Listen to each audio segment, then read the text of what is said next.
Thank you so much for choosing Level Up Your Kids Comics Book Club.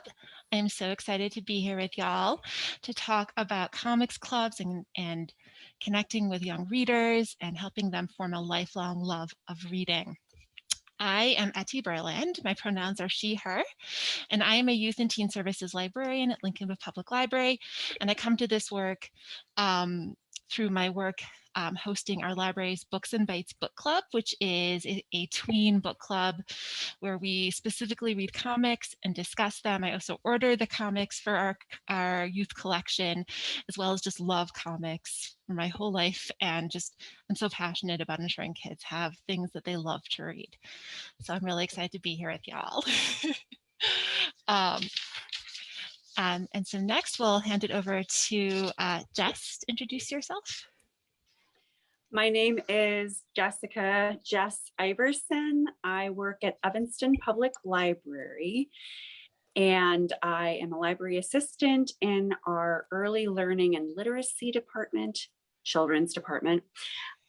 We serve birth through 6th grade.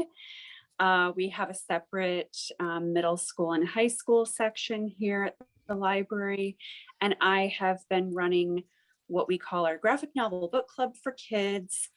That's for 3rd through 5th graders, and I have been co-running it since the spring of 2017.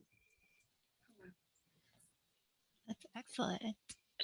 Thanks, Jess, for being here. Anna? Oh, and I'm sorry, my are she, her. Sorry. Okay, I'm Anna Rabin. I'm a school librarian at the Golda Meir School in Milwaukee, Wisconsin. We are a 3rd through 12th grade school. And I did a graphic novel book club when I was a middle school history teacher. In Dakar, we did one with a human rights theme. And I was brought to graphic novels really through other people's passion for them. My students love them, and so I incorporated them into my classes. And my daughter is also really passionate about graphic novels. So that's how I came to experimenting with them. Oh, and my pronouns are she, hers. Excellent. And Tim? Hi, Tim Smyth, he, him. I am a high school social studies teacher for about 20 years now. I run our Project Lit Club, and a lot of those selections, of course, are graphic novels. I also run our Pop Culture Club, started as a comic book club, but it has since branched out from there. And I also do several graphic novels in my classroom, the most important being the March trilogy. And hopefully now with the run, maybe I can get that approved for budget too. If not, I always know librarians that are willing to help us get the books. But I'm also a reading specialist. I have 3 children of my own who all learn how to read through comics. And I run teachingwithcomics.com. I share a lot of my resources and things for folks, lesson plans, and I have a book that is due to my editor tomorrow called Teaching with Comics, and hopefully that will see the light of day in February or March. So very passionate for me with comics in the classroom. Fabulous. All right, so my first question for y'all is sort of bring us into your classroom, your library. What is your book club experience like? What happens at sort of like a typical session? What is that experience for you and for your readers, for the young readers? And do you want to start us out, Jess? Sure. So we have an hour-long discussion. Something that has been effective for us is we have the next month's book club book chosen by the date of the current month. And pre-pandemic, when we were getting books from other libraries, so we had enough copies of books for kids to check out, we would make sure that we met that deadline so that kids could eagerly rush the children's desk, check out those books, sign themselves up. for book club. During the discussion, we always emphasize you don't have to have loved the book. We really try to vary the genres within the form. And sometimes we're really pushing or challenging the kids in kind of their go-to genres. So for example, we've done some kind of quieter historical graphic novels or even nonfiction, and they might grumble about it. But there's this real like community that forms, and they just like, oh, they don't want to miss the discussion. Like, even if they show up and they're like, this could have been better, or I found it a little boring or whatever, you know. So as long as everybody's respecting each other, and trying to stay on topic, anything can be shared. Excellent. Oh, and I'm sorry. There are 3 sections to our discussion. So we talk about character, we talk about plot, and we talk about form. So we really try to do some education about the form of graphic novels in our discussions as well, from kind of the color story, mood, to art style, to how many panels are on a page, you know, full spread, you know. Yeah. Okay, now I'm done. That's fabulous. Anna, do you want to share what your experience has been like? Sure. So my graphic novel book club started like right after the pandemic. And so it was on Zoom. It was 45 minutes. And really, I had students vote on the books that they wanted. I had chosen a theme of human rights. And then they chose the books. It was actually a group of friends.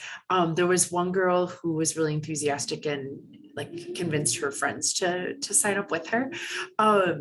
So that was interesting. And there was kind of an instant friendly feel. And we always started, because we were a small group, we always started with students just going around and giving their initial reaction to both the content and to the visuals. But that's an area where I feel like I'm not as strong, and I would like to learn more so that I can better support that aspect of the discussion. Also with human rights, it was just like weighty themes, and there was so much to talk about with the content that I feel like maybe we didn't delve enough into the visual aspects. There's always so much you can do and always more you can do. Tim, do you want to share your general experiences? I want to say, I mean, what everybody's saying is building the community, and that's the most important thing. And it's a chance to interact with students, not as their teacher. I mean, when we do book clubs in my classroom, they have to read the book, but we usually watch a video of an interview with the author, although a lot of times creators have been very kind to zoom in with us. Jerry Kraft has come in. We had the co-authors of They Called Us Enemy pop in. And so in that instance, it's been fantastic. But if not, we'll watch a video. And then I create discussion questions that I share ahead of time through our Schoology group. And I want the kids to be able to take a look at the questions so that they're not like put on the spot. And I also have students add in their own questions to the document. So it's kind of a collaborative type of a thing. And so when they come into class, we sit in small groups. Food is really important, but we haven't been able to do that as much with the COVID, but we're going to get back to that. And, you know, we might answer one of 50 questions, and all of a sudden we're going here and here, and that's fine. But it gives us something to start with. And we also involve the whole school community. So we've had guidance counselors and principals and superintendents and so forth come in to read the books with us. And sometimes it's just sending it out, and teachers might show up for 10, 15 minutes and they have to do this, they have to do that.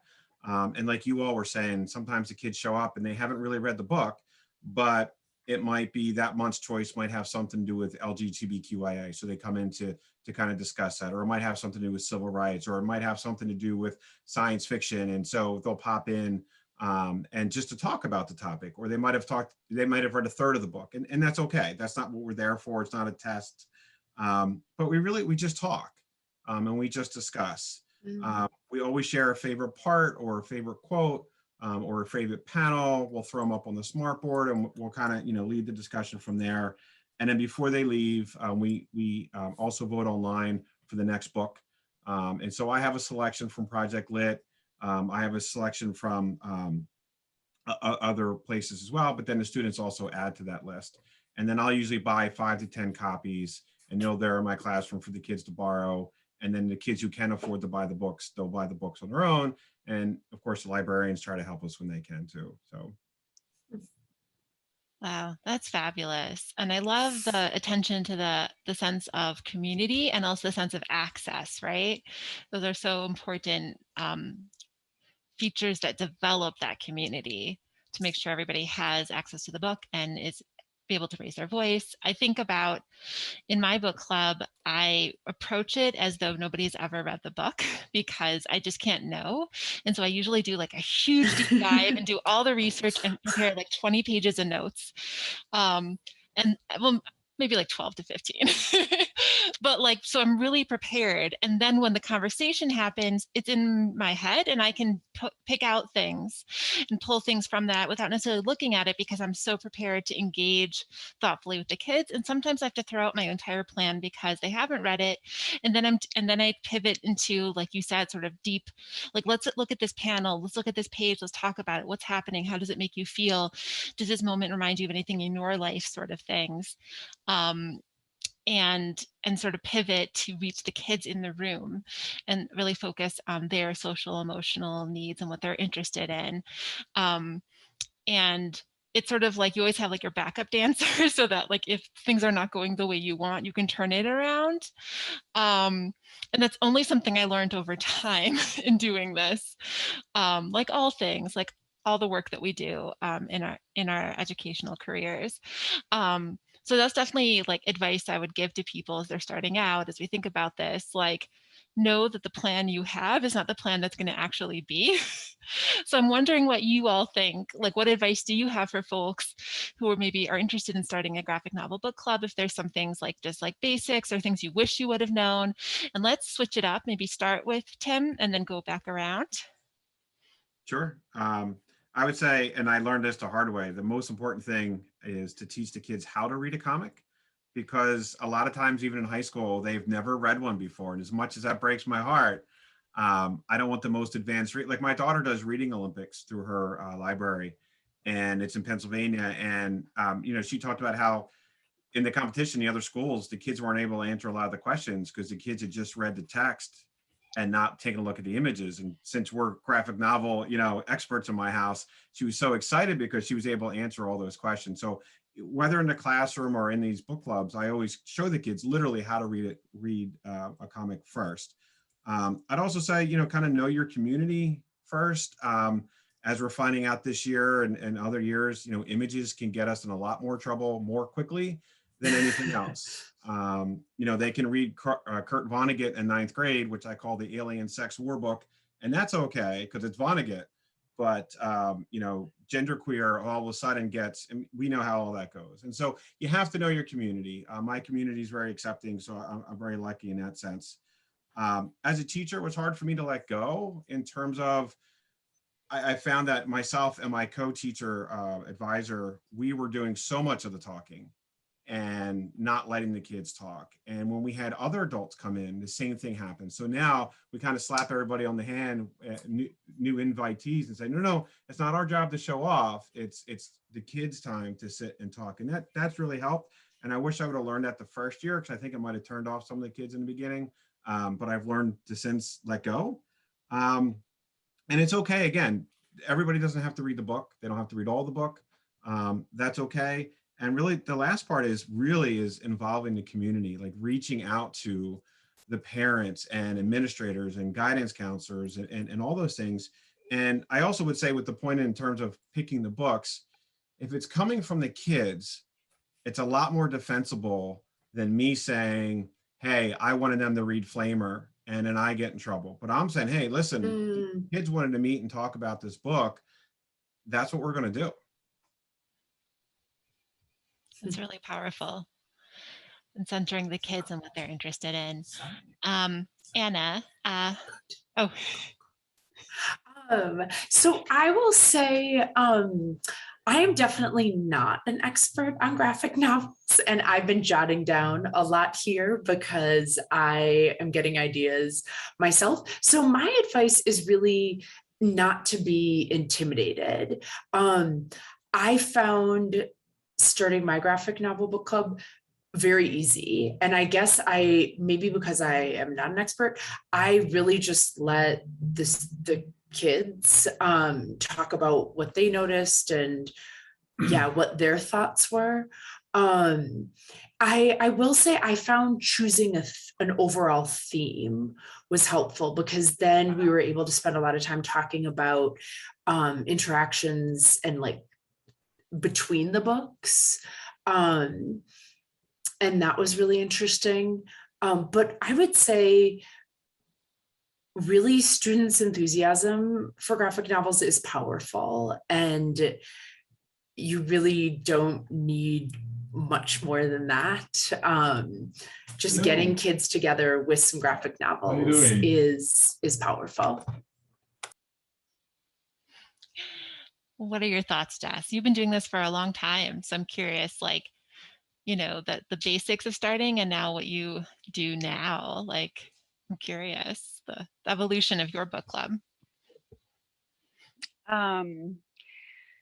Let's see. So I really appreciate hearing the approaches that the different folks, leaders on this call take with book discussion selection or book selection for the book club. Typically that's been done by the leaders kind of, well, it's very intentional what we're choosing. In Evanston, I would say, you know, it's a pretty progressive area, and it's been a priority for me from the inception of the book club to really strive to represent varying identities through the books that we selected, but also just because there's representation in any book doesn't necessarily mean it's effective or healthy representation or accurate representation, right? So, you know, I've Louise is my third book club partner. I've been the one who's been through it and like all these different iterations.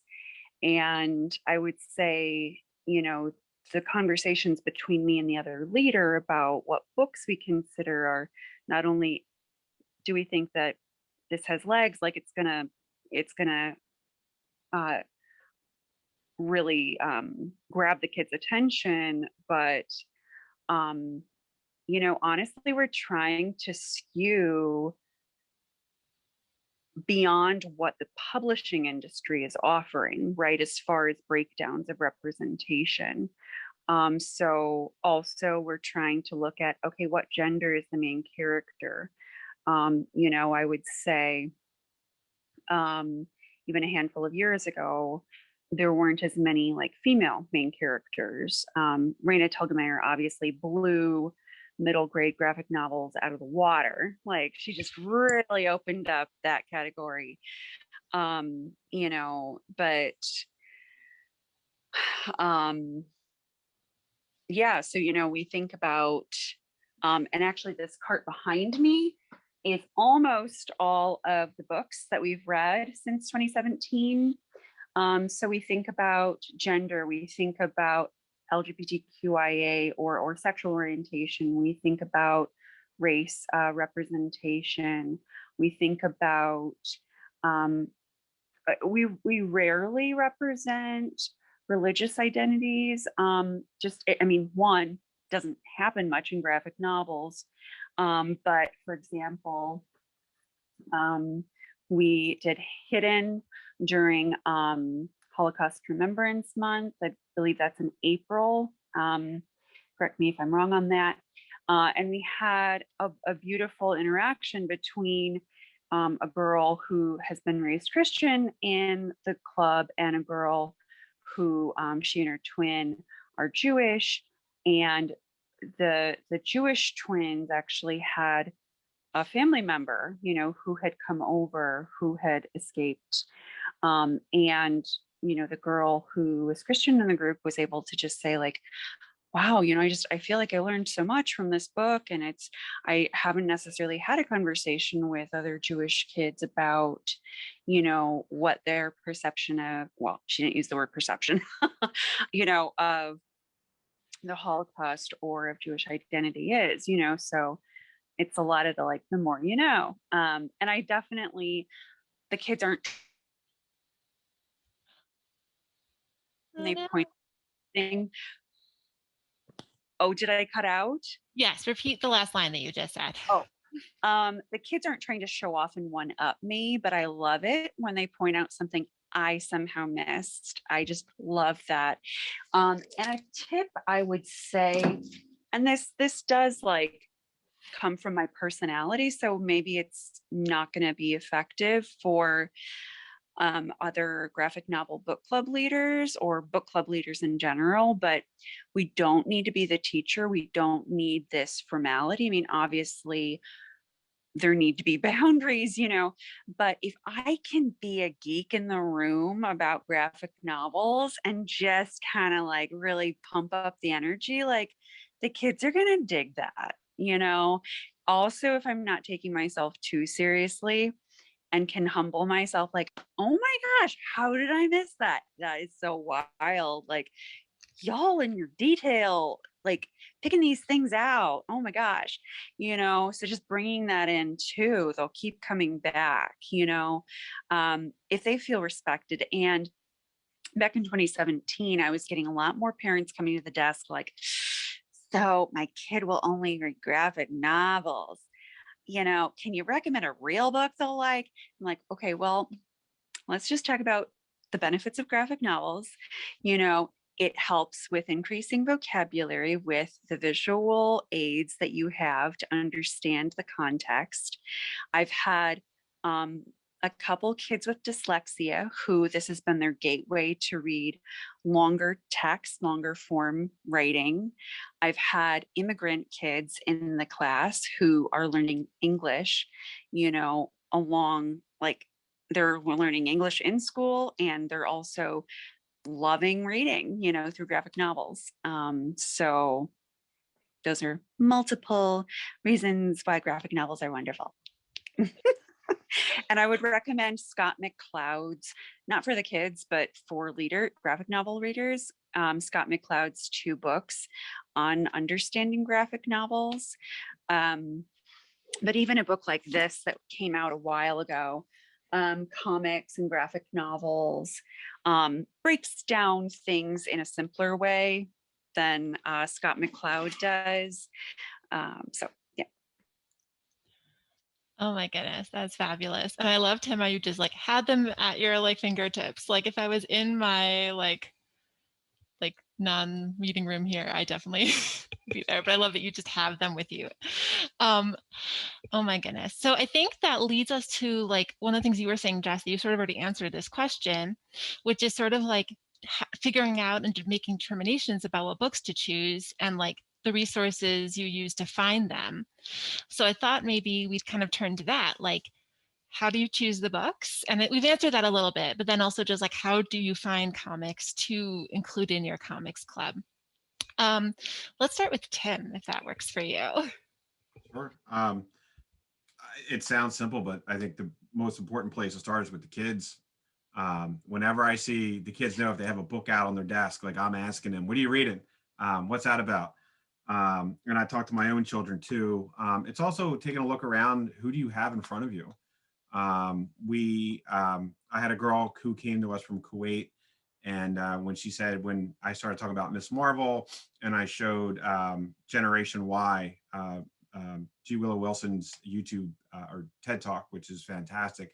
She said it was the first time she'd felt seen as a hijabi. It was the first time she'd felt seen in a classroom. I had an African-American boy years ago, quiet kid, and hadn't talked really all year. And I started talking about Miles Morales, and he came up to me after class and we started talking, and he was more impressed. I tell the story all the time, and he was more impressed that Spider-Man looked like him than the president did at the time. And I was like, okay, like that's some pretty powerful stuff.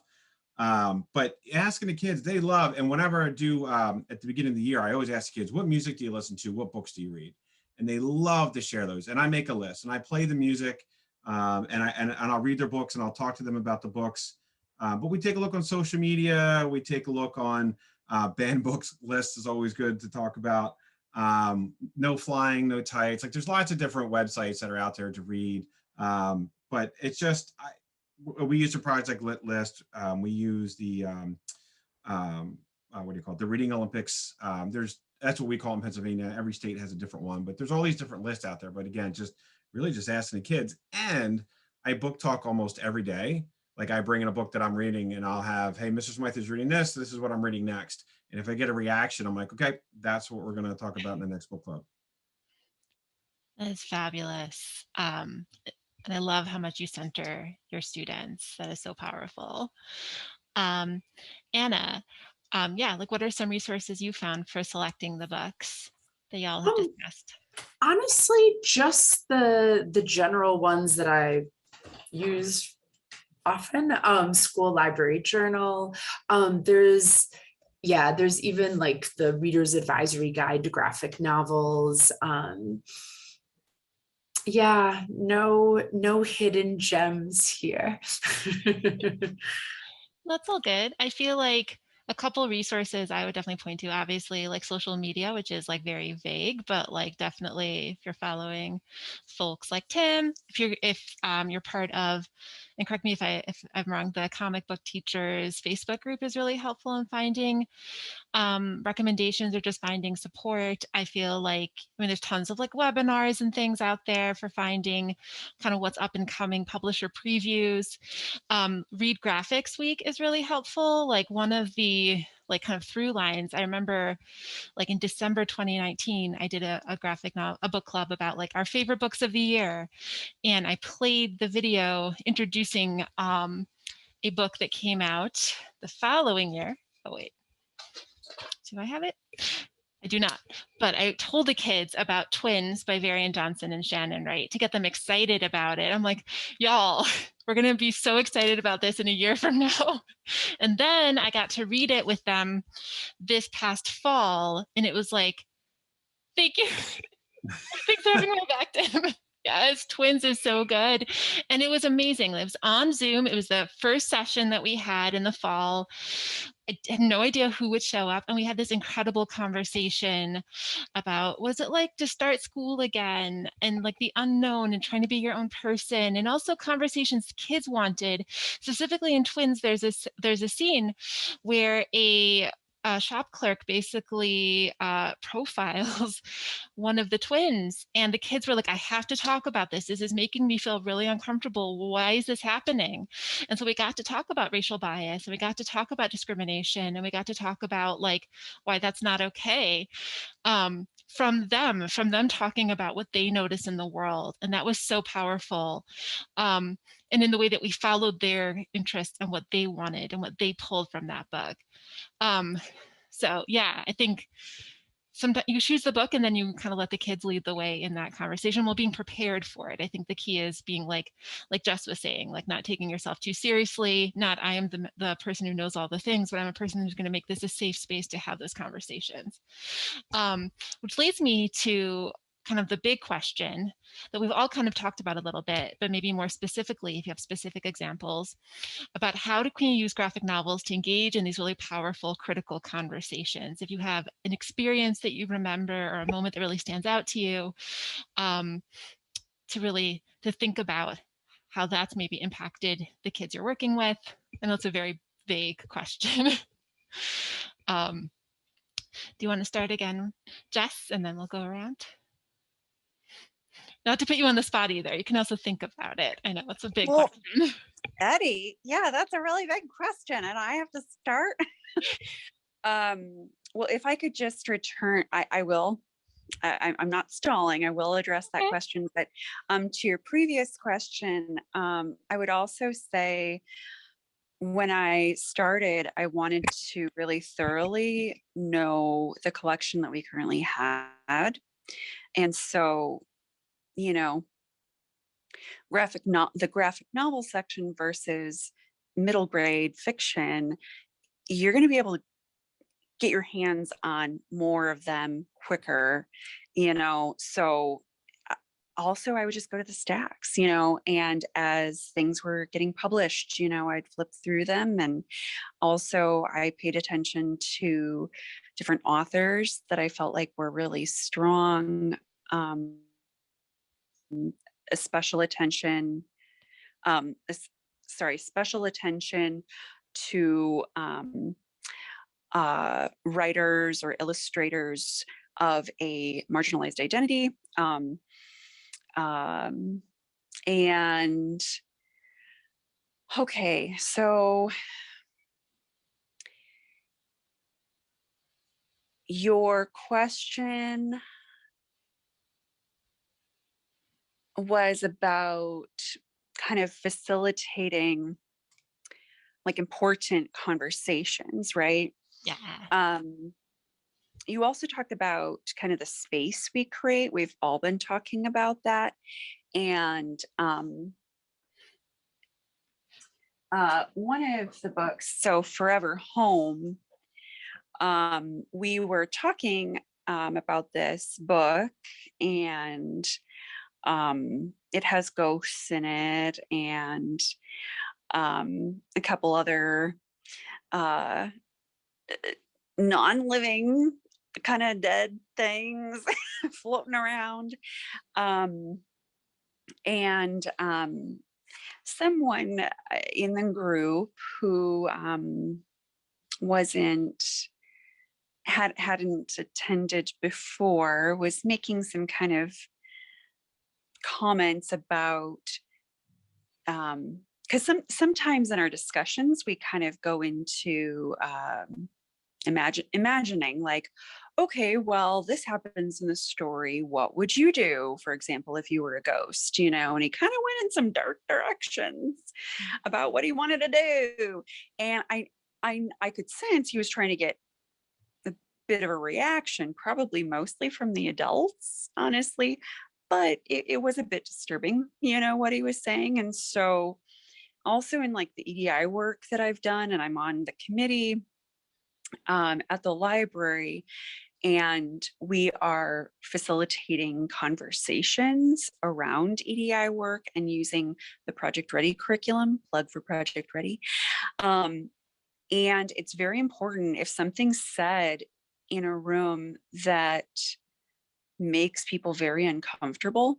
So not the content in a book, which we can unpack in a different way, but something that someone says that suddenly makes us feel maybe a little less safe. It's kind of the responsibility of the facilitators or the leaders to kind of name and kind of recenter the group, and name again, what are the agreements of the group are, so I kind of went with like, those comments, could be kind of seen as disturbing, and we're going to respect everybody in this discussion and talk about the book.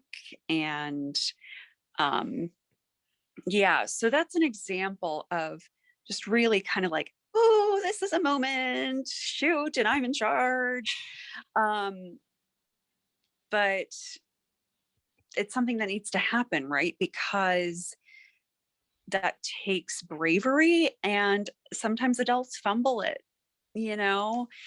And also, like, the content of the books definitely ushers in, you know, the subjects we're going to talk about, and, like you were saying, kind of offshoot conversations, so they're related, but you kind of dive into it, Eddie, like talking about racial profiling in spaces. So yeah, just kind of being ready, and also really thinking, like, what are subjects that are worth talking about, and then also, like, bringing in light, funny, goofy stuff. Yeah. Absolutely.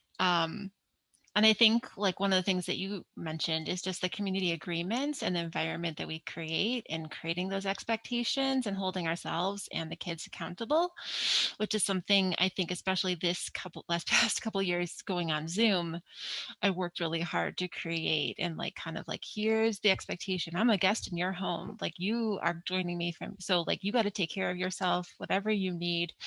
Here are the library sort of like behavior policies, but ultimately like we're working on this and we're creating this space together. And I feel like doing that kind of stuff, that like community building and then branching out stuff, really makes a big difference. And also, like, I think one of the things you reminded me of is just the space to be like, you know what, I am not sure, I don't know, is a really powerful statement. Kids don't get that enough from the grown-ups in their lives. And so, but then also following up later if there's a thing that you want to connect with. So yeah, that's really, really, really powerful. So moving to sort of like the use of graphic novels to engage in these powerful and critical conversations, whatever way y'all interpret it. Should we go to Anna next? Sure. I want to emphasize that the choice of books, I think, is really key. In the book group that I did, our theme is human rights. And so with the titles that we chose, yeah, you were going to have a powerful critical conversation kind of no matter what. My daughter bought Sunny Makes a Splash yesterday at the book fair, and I was reading that. I'm not done yet, and maybe it does take a surprising turn. But that's more foster conversations with my daughter about like what life was like in the 70s and 80s before. So I think, yeah, the books that are chosen by the students are going to shape the conversations about those books. Absolutely. Thank you, Tim. Spent like half the time doing this, sorry. It's magical and I'm here for it. I bow down to your collection. Yeah, I would be curious, Tim. I mean, I feel like you've touched upon this a little bit in some of the book choices you've made and the conversations you've had, but if there's like some critical conversations or powerful conversations recently that stand out to you, however way you want to approach this question. I'll say two, and then if I have time, I'll talk about others. But last year, with all the Asian American, Pacific Islander hate going on in the country, I decided and talked to the kids that we were going to read They Called Us Enemy, and just on a, I reached out to the authors, and they were like, sure. So both of the authors and the artist came in, and we opened it up to the entire community, which was scary. And we had a conversation, and so it was part history lesson, and it was part, okay, we need to understand the roots of this and why it's not just there. And so while we're talking about, if you don't know, it's based on George Takei's experiences in the Japanese American internment camps. But as we're talking, it naturally goes to, okay, well, the Jewish Holocaust, and okay, then it starts to go to Black Lives Matter, and it starts to go to, so these visual images. And I had some kids talk about, and it was such a great teacher moment. We read Nat Turner by Kyle Baker, and it's a wordless graphic novel based on the confessions of Nat Turner. And my students do the same thing when they're reading it, when they see people getting branded, when they see people on the ships, when they're like, oh, I can almost see Elie Wiesel standing there in that. It's the visual connection that they make that they'll remember. I mean, I get kids in college who email me and they're like, oh my God, I did so much. Did such a great job on this test because I remembered us reading this comic or this image. So that was really powerful. New kid. So I'm not just a president, I'm also a client. I also have gone to my kids' Project Lit meetings in the middle school. And so my son, who I talk a lot about, a lot of the reasons why I do what I do, he's got a lot of medical issues and things. And so he was termed a reluctant reader early on, and all these things that make me so angry, which is what made me go back to school to get my reading specialist degree and to start using comics. But at any rate, Jerry Craft, when New Kid was not even out yet, he sent us an advanced reader's copy, and it's my son's absolute favorite book. And he's read it a gazillion times. And so he did a review and we shared it on social media. All three of my kids share reviews on social media. And like my son and Jerry have become like friends. It's like Uncle Jerry. And so I'm not going to cry. We're in it. My son doesn't talk to anybody. He's very shy. He's my superhero. And we're in his Project Lit meeting. And Jerry texts me, hey, do you want me to come in into your meeting with everybody? And I asked the teacher who was running it, and she's like, oh, right, sure, because you're just texting with Jerry. And I went, and she's like, sure. So Jerry popped in, and so my son and I are sitting in the back, and Jerry in the big screen goes, Liam, come here. And he makes him come up to the front of the room. And like my son was somebody, and it was because of reading. And my son loves to read everything now. And so, we're talking about microaggressions and code switching and all these things in 6th and 7th grade with a room full of parents and administrators. And I know how very powerful that was. So anyway, I'll stop there. I mean, there's just so many great experiences. The last one I'll talk about is Laurie Hall Sanderson's Speak. And so I very much, loosely based on her experiences of being raped as a 9th grader herself. And Laurie's a family friend. We've done a lot of things with Laurie. I've presented with Laurie, and she does a lot of work with RAIN and speaking out and helping survivors. And there's one particular image in the book where you visually see this wolf in her stomach, and it's kind of just eating her from the inside out. And so, and I'm very honest with my students too. I was sexually abused as a child. And when I saw that panel, even though it was about this girl's experiences, that visualization, I was like, I have that in me too. And it just resonated with me. And Laurie says it all the time. This is not a story for girls. This is also a story for our young men to understand the rape culture and everything else. And so it was, and I've read the book a gazillion times, but it was the graphic novel that really touched me in a way that I had never really even thought about before. I'll stop there. Can I just add one thing to what Tim was offering? Wow, I wish we could have a multiple hour conversation. I just love listening to y'all. I just totally want to add an exclamation point to Tim's point about really not only reading your community, your broader community, with what people are ready for and open for, as far as what identities are being presented, or, okay, you know what, we're going to read this book and there might be pushback, but I'm ready to stand behind it. But also about the time. Yeah. And so with my younger aged kids that are in my graphic novel book club, we weren't going to be able to discuss, they call me, us, enemy. But we did intentionally, oh, it's so thin. Where did it go? We discussed Green Lantern Legacy very intentionally at the time that we did. So I think that's just a really great opportunity that we all have in any type of book club with kids, is to choose very relevant topics, because kids want to talk about it and understand it more. And there aren't always those other spaces for them to do that, or that there might be those spaces, but they don't really feel like they can talk at the level they want to with another adult. The adult's going to kind of do this versus this. So Is really powerful. And thank you all so much for sharing. I think like it's a huge honor, right? And it's a huge responsibility. And also it's an element of trust, right? Like I feel like whatever I'm doing with my community, I'm earning that. They don't owe me anything. And that means like that sense of humility comes into it, but also that sense of like putting myself out there in some ways and being vulnerable in a way that also like shows that I'm figuring this out too, right? And I think the vulnerability like is really powerful. It is our strength.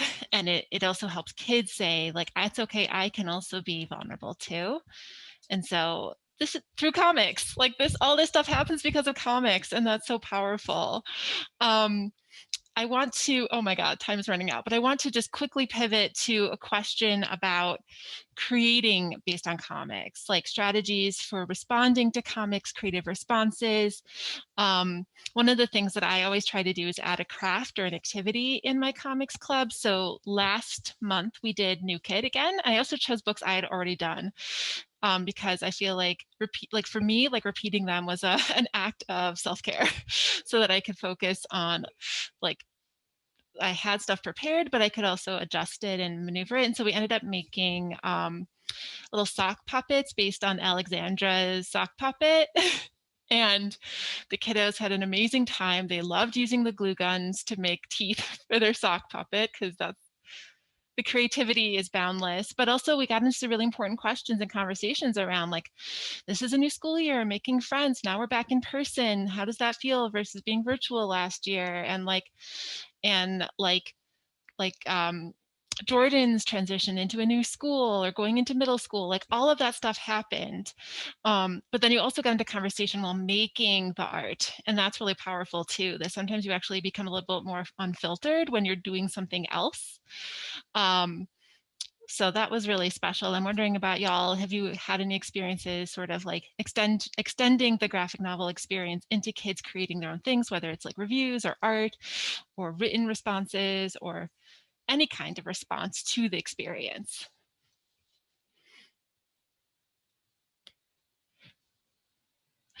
Do you want to go ahead, Jess? Sure. Just a few things really quickly. I'll try to be to the point. One, you can easily find blank pages with panels online. Print a handful of those out. While during book club or the books that we choose, we tend to choose narrative graphic novels versus episodic graphic novels, which are more akin to like the Sunday comics, like boom, boom, boom, beginning of problem, end of problem, done, like very quick. But in the creating of just a page or a couple pages, it's helpful to kind of encourage the kids to go the more episodic route, at least if it's like just half an hour or an hour long. Another thing we did, which we've only done once, I'm sorry to say, is we had a graphic novel like end of year party. But one of the things I loved most was that with all the books that we read that year, and they had come out in different years, okay. Anyway, we allowed the kids, or as an activity, we had them vote for all those all the graphic novels were game from that year, but what was the best one? And I got this cheap little thing on Amazon. I try not to support them, but and I wrote best graphic novel, and the one that got it was Real Friends that year. And I tweeted out to Shannon Hale and told her like the kids, they want another one. And she did do another one. Probably not because of just my graphic novel book club requesting that. But the kids got really into it. And yeah, I'll pass on the baton. I feel like I had one more, but somebody else go. I will be very quick because there's not much to share. No, we did not do any follow-up for our book group. We really just, focused on the conversation. I will say, I think it would be fun to have students do like a video review. I have learned that like book reviews, written book reviews, students are not generally into them, but for some reason, video book reviews, my students have gotten passionate about with other books. So that would be fun to try to spread the word about some graphic novels that they've enjoyed.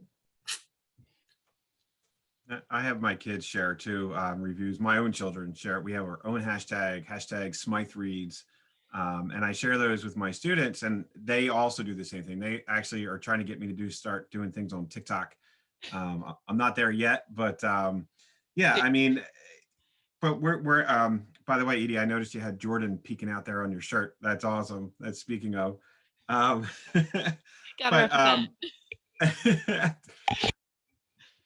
we also use my kids right now are using Pixton. So to create comics, so we kind of take away that fear of art and it being embarrassed and things. So I give the kids options in terms of how to make things. They can use photographs, they can use Pixton, they can hand draw. And we did this in my club where we contacted the local historical society and who were like, oh my God, like, yes, we'll talk to you, but like no one ever talks to us, and we'll come in. And we started doing some research on local heroes that people didn't really know about and creating comics about them. So kids who couldn't draw, we had kids who did the research. We had kids who did the storyboarding. We had kids who did the illustrations.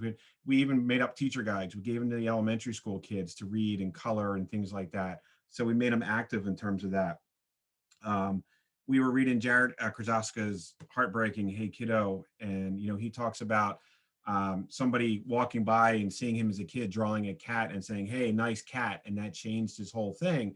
And so we drew cats, and what would your cat look like? And what powers would they have? And, those kinds of things. And so a bunch of high school kids and me sit around drawing cats, which is great.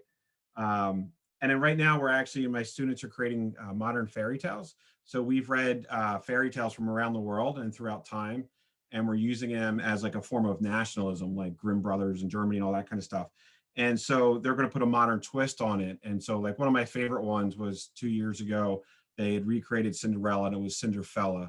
And all of a sudden you're having these really big conversations about transgender and, students' backgrounds. And we've cried and we've hugged, and I'm not a hugger, but we've through this project. And then we share the comics with our school community. We vote on them.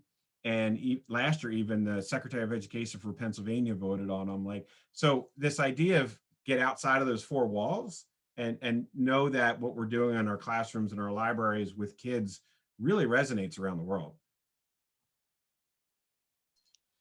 That is so powerful and such a fitting conclusion, I think, to our panel, because it is past 7. I apologize for going late.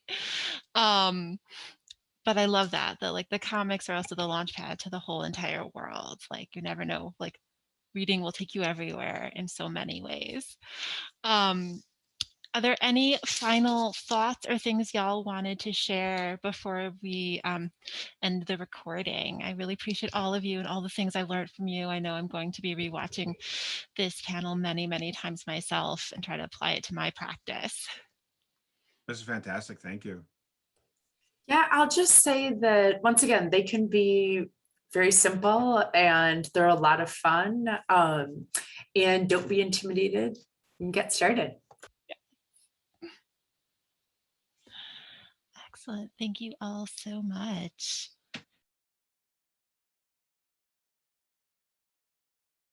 So Louise Tripp, she, her is, that's me. And I work at the Evanston Public Library in I'm a library assistant in early learning and literacy. I basically came to the graphic novel book club.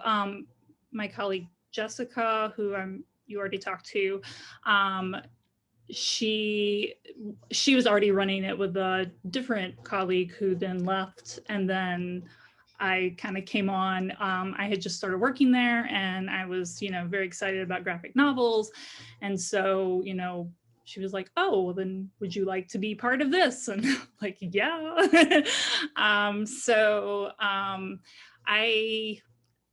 I got into graphic novels a long time ago, back in my youth. I think probably like some of the first ones I was into were things like the Sandman comics and Ghost World and things like that. So yeah, I've been a fan for a long time, and so I was very excited to kind of get into this and kind of talk to the kids about what I love, which is graphic novels. So and also I think graphic novels are really great for kids who maybe don't read a lot of other kinds of books, is like kind of that gateway into reading. So it's always very exciting to me, the idea of like kind of fostering that that interest in reading. Hopefully, we'll have some lifelong readers now because they started here. Well, obviously, like it's been very different now that it's virtual. Before that, we would have 2 different sessions within the week. Like we'd have one a month, but each basically. So we would have 2 different sessions. And so kids would, who couldn't come on a Saturday would come on the Monday. And obviously that's changed now. We only have the one. And Jessica and I have been like taking turns, like, month to month. One of us runs one of us the next month, somebody else. So basically, kind of the way it's been going. I mean, like with virtual, when we first started out, it was definitely good to have somebody else there just in case if anything kind of funky happened. And we definitely had a lot of those like connectivity issues, and where we would, one of us would end up dropping off and then be like, oh, well, Miss Louise is gone. I guess we'll just wait for her to come back, or like, whatever. And but now it's just, it's just one of us, and it is a little bit more challenging with it being virtual because sometimes you still have the tech issues, and since we're back in the building, we can't both do that. But when we were able to be in together, besides the being able to kind of like lean on each other for help when the tech stuff was kind of going haywire, there's also like we could do things, we could like kind of volley off of each other, like if she has like one question and then the kids are kind of quiet, and then like I could be like kind of like add to that question and see if I could get there, get the ball rolling that way. Also, like when it's virtual, you also have somebody there who, like, if you're kind of like paying attention to the questions, then you have somebody else there to kind of like notice that the kids are really raising their hands or getting excited, or reading the chat, because we have that going on. So it's good. It helps to have that extra person to look at those things. And then when you don't have that, I mean, obviously, like, you work with it, but I do think when we were able to do it together, there were a lot of benefits to that, for sure. It's important to me to like try and make sure that the books that we have are, they're spread out, and like, what if we are reading something one month that is a fantasy, then the next month we want to read something maybe more realistic, or just kind of keep up the variety, and also try to make sure that we have a variety of voices, throughout the works that we talk about. I think probably the one thing that I learned mainly from Jessica was when I was trying to come up with discussion question ideas. The idea isn't to ask questions to like make sure they read the book, because you don't want it to feel punitive, and you don't want it to feel like homework, like school, like, oh, you must read this. You kind of just want it to be like, just have the kids thinking. And so like I try to ask questions that are a little more open-ended and that can get them talking about whatever, you know, like, and I think that has been also, that has actually made the group more rewarding for me, even as a facilitator, because like you get to hear what these kids have to say, and it's just like, I mean, they blow me away constantly, where I'm like, oh my God, I never thought of that. And I'm like, this like third grader is like saying something, I'm like, oh, that's brilliant, you know, like, oh my God. And I feel like, you know, you want to try to see how they think, and you want to like make sure that your questions kind of are tailored more to, you know, what did you think of this, rather than, you know, this, you know, what was this character's, you know, dress in panel 47 like, or whatever, like, I don't know, like, I just think that the open-ended questions, which I, you know, like it seems like such a simple thing, but like I didn't even really think about it before until we were doing this together, and I was like, oh yeah, I get like why you wouldn't want to ask these very specific questions. You want things that are gonna draw them out more. I guess I just kind of keep up with, you know, new releases and stuff anyway, just because librarian. But I am really fond of bookriot.com, just for like, they, you know, you can find things on there like, oh, let's look up, you know, middle school graphic novels about whatever.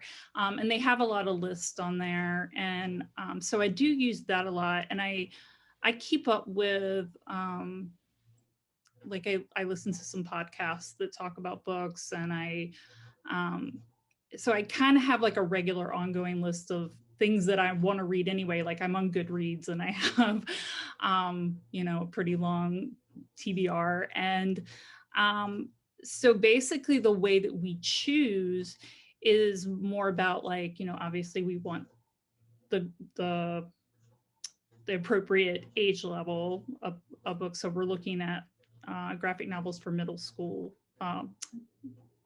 like our elementary school, middle school, that age.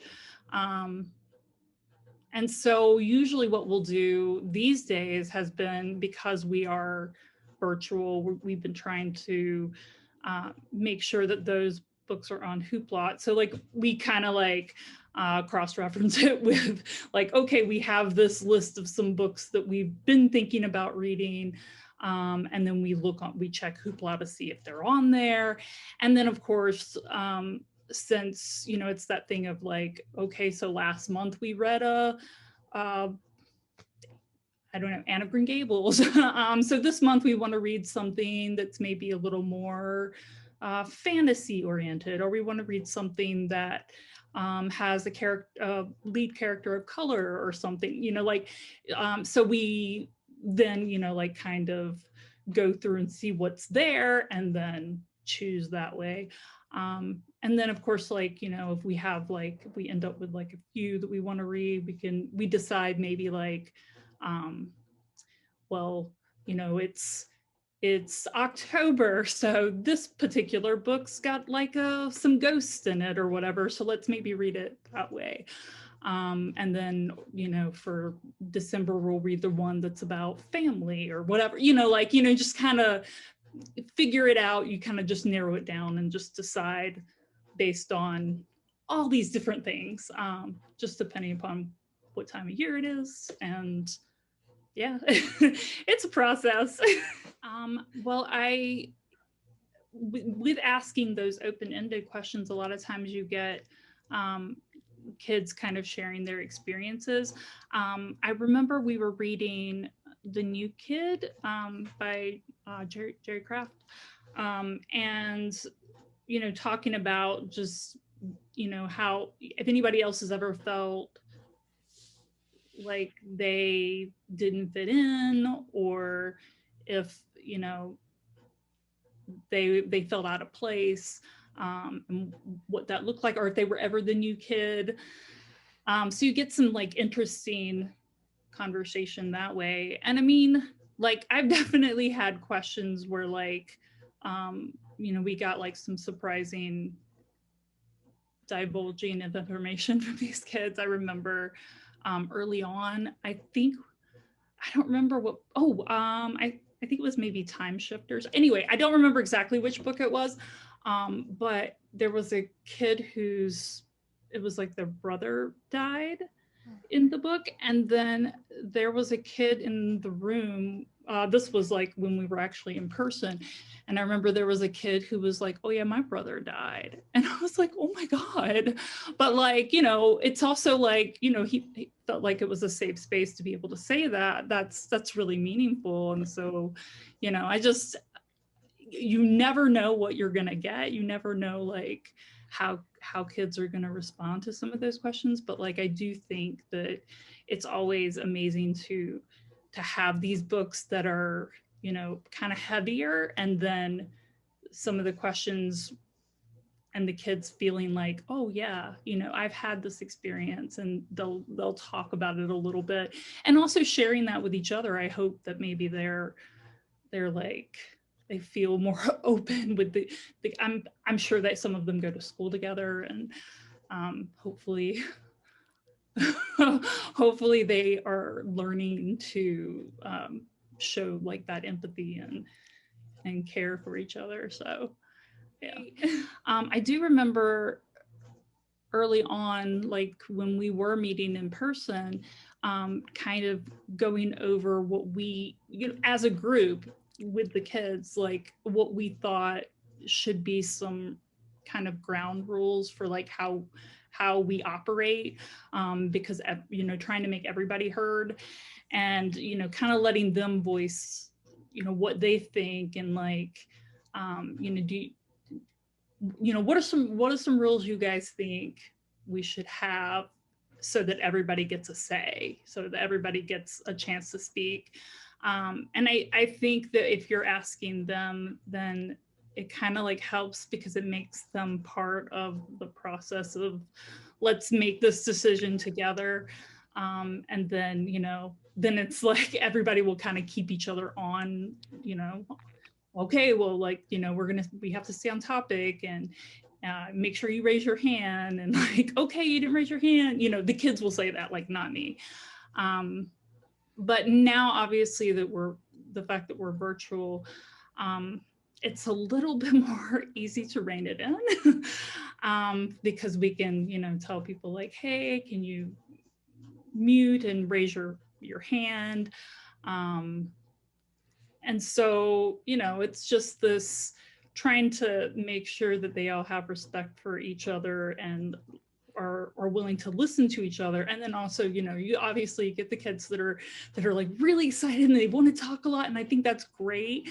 But obviously we have to give other people a chance. So you have to kind of like, okay, yeah, that's awesome. I'm so glad that you had that experience and you like this book. Now let's hear from someone else, kind of, because you kind of have to rein it in a little bit. But I do think that like kind of helps for like everybody feeling like they're being heard, and that they have a voice, and that we're interested in hearing what they have to say. And I think that's important, and hopefully that is what is bringing them back all the time, and hopefully they feel like they're safe in that space because of that. Well, I mean, I think the best thing about my graphic novel book club experience has been getting to know the different kids and know who they are, and kind of, you know, that they keep coming back is so meaningful.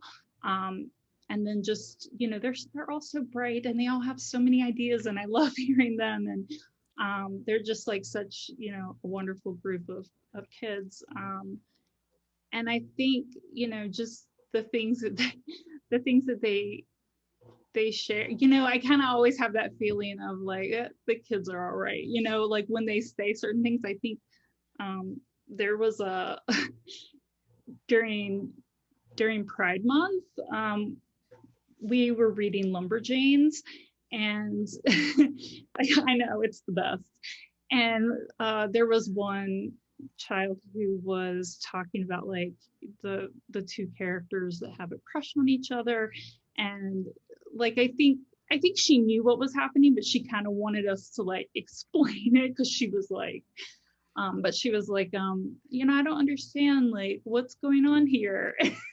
And so we were like, oh, you know, they, you know, sometimes they're at that age and they get a crush. And then in the chat, she wrote like, oh, that reminds me, by the way, happy Pride Month. And then all the kids started like putting in like rainbow emojis and saying like, happy Pride Month. And I was like, oh my goodness, this is amazing. It was the most adorable thing. And it made me so happy. But you know, yeah, it's that thought that, yeah, these kids are great, and they're our future. So thank goodness, you know, that says a lot. So I don't know, it makes me happy.